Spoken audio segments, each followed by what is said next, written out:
ଆମ ପରିବାରରେ ଅନେକ ଲୋକ ଅଛନ୍ତି।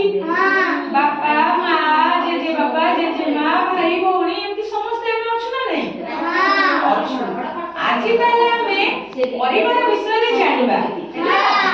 ପରିବାର ମୁଖ୍ୟତଃ ତିନି ପ୍ରକାର ପରିବାର ବିଷୟରେ ଆମେ ଆଜି ଜାଣିବା। ତିନି ପ୍ରକାର ପରିବାର କଣ କଣ ଦେଖିବା, ଏଠି ଚିତ୍ର ଦେଖିବା ଆଉ ଜାଣିବା। ତିନି ପ୍ରକାର ପରିବାର କହିଲେ ଗୋଟିଏ ହେଉଛି ଯୌଥ ପରିବାର। ହେଲା, କଣ କି ପରିବାର? ଯୌଥ ପରିବାର। ଗୋଟିଏ ହେଲା ଛୋଟ ପରିବାର। ଆଉ ଗୋଟିଏ ହେଲା ବଡ଼ ପରିବାର। এই ତିନି ପ୍ରକାର ପରିବାର ବିଷୟରେ ଆମେ ଆଜି ଜାଣିବା। ଆଉ ପରିବାରରେ କୋଉମାନେ ସବୁ ରୁହନ୍ତି ଜାଣିବା।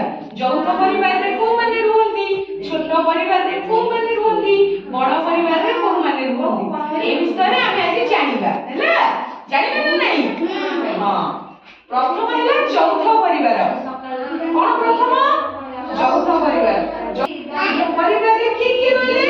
ଜେଜେ ବାପା ଜେଜେ ମା, ବାପା ମା, ଦାଦା ଖୁଡି, ଏଠି ଭାଇ ଭଉଣୀ।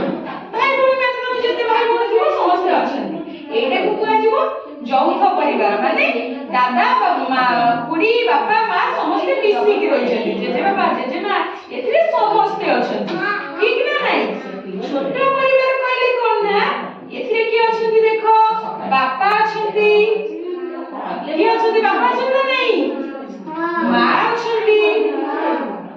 ଇଏ ଭାଇ ଭଉଣୀ। ଏଥିରେ କେତେ ଜଣ ରହିଲେ? ମାତ୍ର 4 ଜଣ ଅଛନ୍ତି। ଏଇଟା ଛୋଟ ପରିବାର ହେଲା ନା ନାହିଁ? ଏବେ ବଡ଼ ପରିବାର ବିଷୟରେ ଜାଣିବା। ହେଲା, ବଡ଼ ପରିବାରରେ କିଏ କିଏ ଅଛନ୍ତି ଦେଖ। ଏଠି ବାପା ମାଙ୍କ ସହିତ ମାନେ ଅନେକ ଗୁଡ଼ିଏ ଭାଇ ଭଉଣୀ ଥିଲେ। ଇଏ ହେଲା ବଡ଼ ପରିବାର। ଇଏ ଗୋଟିଏ ଭାଇ ଗୋଟିଏ ଭଉଣୀ, ଇଏ ହେଲେ ଛୋଟ ପରିବାର। ବାପା ମା ଗୋଟିଏ ଭାଇ ଗୋଟିଏ ଭଉଣୀ, ଇଏ ହେଲେ ଛୋଟ ପରିବାର। ଇଏ ବଡ଼ ପରିବାର କହିଲେ ବାପା ମା 4 ଜଣ ଭାଇ ଭଉଣୀ ଅଛନ୍ତି। ମାନେ ଏମିତି ଅନେକ ଜଣ, 5 ଜଣ ଥାଇପାରନ୍ତି ଭାଇ ଭଉଣୀ, 3 ଜଣ ଥାଇପାରନ୍ତି, 6 ଜଣ ଭାଇ ଭଉଣୀ ଥାଇପାରନ୍ତି। ହେଲା, ତାପରେ ଏଠି ଯୌଥ ପରିବାରରେ ଏଠି କଣ, ଜେଜେ ବାପା ଜେଜେ ମା ଦାଦା ଖୁଡି ଏମାନେ ସମସ୍ତେ ଅଛନ୍ତି। ହେଲା, ଏଟା ହେଲା ଯୌଥ ପରିବାର। ଏଥିରେ ସମସ୍ତେ ମିଶିକି ରହିଛନ୍ତି। ଏଥିରେ ଖାଲି ବାପା ମା, ତାଙ୍କ ସହିତ ତମେ ଭାଇ ଭଉଣୀ ଯେତେ ଜଣ ଥିବ। ଏ 2 ଜଣ ଅଛନ୍ତି ବୋଲି ଏଇଟା ଛୋଟ ପରିବାର। ଭାଇ ଭଉଣୀ 2 ଜଣ ଅଛନ୍ତି ବୋଲି ଏଇଟା ଛୋଟ ପରିବାର। ଏଥିରେ ଭାଇ ଭଉଣୀ 4 ଜଣ ଅଛନ୍ତି, ଅନେକ ଜଣ ଅଛନ୍ତି ବୋଲି ଏଇଟା ହେଲା ବଡ଼ ପରିବାର। ହେଲା, ଏଥିରେ ସମସ୍ତେ ଜେଜେ ବାପା ଜେଜେ ମା ଆଉ ଦାଦା ଖୁଡି ସମସ୍ତେ ମିଶି ରହିଛନ୍ତି ଭାଇ ଭଉଣୀ, ସେଇଥିପାଇଁ ଏଇଟା ହେଲା ଯୌଥ ପରିବାର। ଆଚ୍ଛା ପିଲାମାନେ, ତମେ ସମସ୍ତେ ଜାଣିଲ ନା ତିନି ପ୍ରକାର ପରିବାର ବିଷୟରେ? ଜାଣିଲ ତ? ଆଚ୍ଛା, ତମ ମାନଙ୍କର କୋଉ ଭଳିଆ ପରିବାର? ତମର କୋଉ ପରିବାର? ଏଇ ପରିବାର। ଯୌଥ ପରିବାର ତମର? ସୁନା କୋଉ ପରିବାର? ତମ ପରିବାରରେ ସମସ୍ତେ ଅଛନ୍ତି? ଜେଜେ ବାପା ଜେଜେ ମା ସମସ୍ତେ ଅଛନ୍ତି? ଦାଦା ସମସ୍ତେ ଅଛନ୍ତି। ତାହେଲେ ତମର ବି ଯୌଥ ପରିବାର। ଆଉ ତମର? ତମର ଏଇଟା ବଡ଼ ପରିବାର। ତମର ଖାଲି ଯୌଥ ପରିବାର ନାହିଁ, ବଡ଼ ପରିବାର। ଭଲ।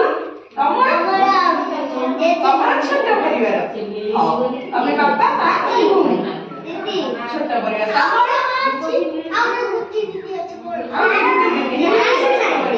ତମର ବି ଯୌଥ ପରିବାର।